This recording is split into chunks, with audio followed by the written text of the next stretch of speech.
Assalamualaikum warahmatullahi wabarakatuh. Jumpa lagi dengan Ibu. Kali ini kita akan membahas mengenai bab keempat, yaitu struktur tumbuhan bagian 2 mengenai organ pada tumbuhan. Tujuannya agar kalian semua memahami struktur dan fungsi organ pada tumbuhan. Sebelum membahas organ tumbuhan, kita lihat pengangkutan air. Dari dalam tanah, air akan diserap oleh rambut akar atau bulu akar secara osmosis. Kemudian, air akan menuju ke epidermis atau kulit luar. Dari epidermis, air akan mengalir menuju korteks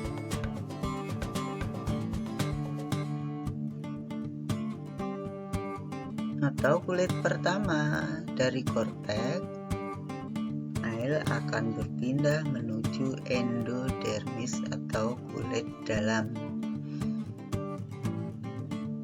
Dari endodermis, kulit dalam, masuklah air ke silem akar.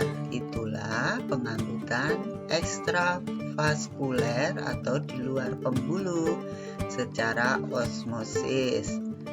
Dari silem akar, air akan menuju ke silem bagian batang.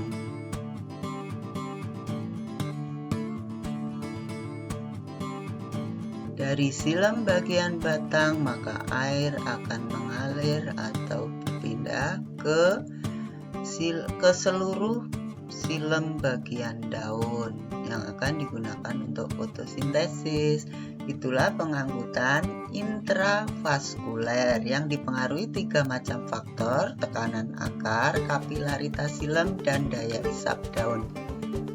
Organ pertama dari tumbuhan yaitu akar. Fungsinya 1. Untuk melekatkan tubuh tumbuhan di substrat atau tanah. 2. Menyerap air dan garam mineral dari dalam tanah. Pada wortel, maka akar bisa juga digunakan sebagai apa? Menyimpan cadangan makanan. Yang keempat, sebagai alat perkembangbiakan vegetatif atau tak kawin. Yang kelima, sebagai alat pernapasan. Gambar akar tunggang dan akar serabut. Kalau dipotong melintang nih, akarnya dikotil dan monokotil seperti tampak pada gambar. Organ kedua adalah batang. Fungsi batang adalah 1.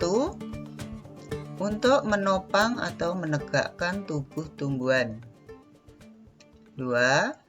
Sebagai alat transportasi atau pengangkutan.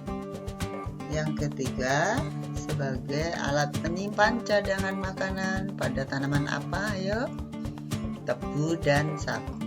Yang keempat, sebagai alat perkembangbiakan vegetatif atau tak kawin. Contohnya pada batang singkong. Yang kelima, sebagai alat pernafasan karena di batang ada lentisel. Ini penampang batang dikotil yang atas, dan yang bawah adalah penampang batang monokotil. Organ ketiga adalah daun. Fungsi daun 1. Sebagai tempat fotosintesis karena memiliki klorofil di palisade dan spon. Kemudian sebagai tempat pernafasan atau respirasi karena daun punya stomata dan tempat terjadinya penguapan atau transpirasi. Jaringan yang menyusun organ daun 1. Epidermis bagian atas, kemudian palisade, spon, kemudian tulang daun, di situ ada silem dan floem, kemudian stomata dan epidermis bagian bawah. Di daun tersebut terjadilah peristiwa yang namanya fotosintesis. Bisa dituliskan sebagai berikut: 6CO2 ditambah 6H2O dibantu cahaya matahari, tempatnya di klorofil, maka akan menghasilkan C6H12O6 ditambah 6O2, atau reaksinya bisa juga dituliskan seperti berikut: karbon dioksida ditambah air Dibantu cahaya matahari dan tempatnya di klorofil menghasilkan zat makanan dan oksigen. Ini adalah percobaan tanaman di dalam air, kemudian ditaruh corong dan tabung reaksi di bawah sinar matahari, maka akan timbul gelembung-gelembung udara yang menghasilkan oksigen berkumpul di ujung tabung reaksi. Ini membuktikan bahwa fotosintesis menghasilkan oksigen berupa gas oksigen. Percobaannya disebut percobaan Ingenhousz. Kemudian yang kedua, ada daun yang ditutup sebagian oleh aluminium foil supaya tidak terkena cahaya matahari, dan kemudian dipetik, direbus di dalam air mendidih sehingga sel-sel daunnya mati, dan yang ketiga direbus di dalam alkohol di dalam air mendidih, jangan langsung karena bisa terbakar. Kemudian diangkat, ditetesi dengan lugol.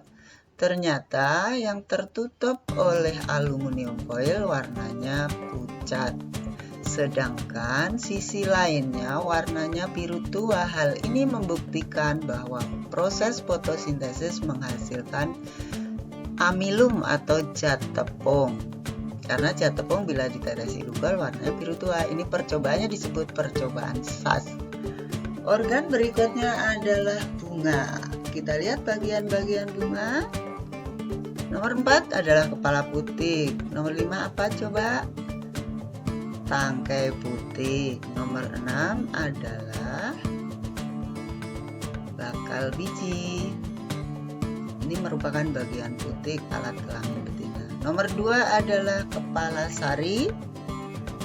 Nomor 3 apa coba? Tangkai sari, betul.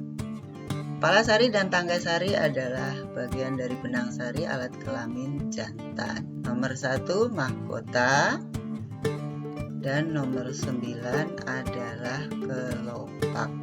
Nomor 8 dasar bunga, nomor 7 tangkai bunga. Bunga memiliki fungsi antara lain 1 untuk perkembangbiakan secara kawin, karena memiliki alat kelamin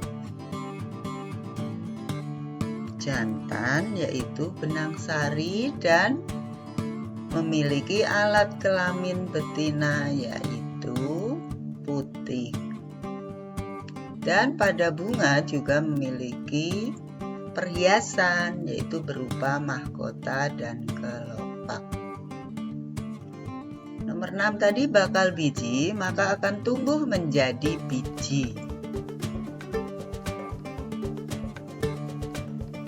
Di dalam biji terdapat calon individu baru atau disebut juga zigot, dan juga berisi cadangan makanan yang biasanya suka dikonsumsi oleh konsumen yaitu kita. Ini adalah pengkilap mobil. Ternyata teknologi ini terinspirasi dari permukaan daun talas yang terdapat lapisan lilin di permukaannya. Kemudian cakar ayam. Teknologi bangunan ini terinspirasi oleh struktur akar dari tumbuhan. Kemudian ada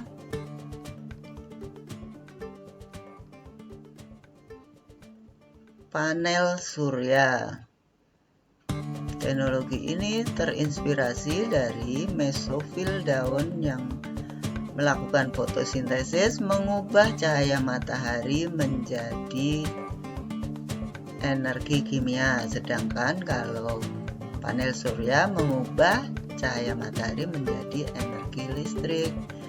Itu adalah teknologi yang ada di kehidupan sehari-hari yang mencontoh dari struktur tumbuhan. Dalam masa pandemi tetaplah jaga jarak sehingga kalian tetap sehat. Materi kali ini selesai. Wassalamualaikum warahmatullahi wabarakatuh. Terima kasih.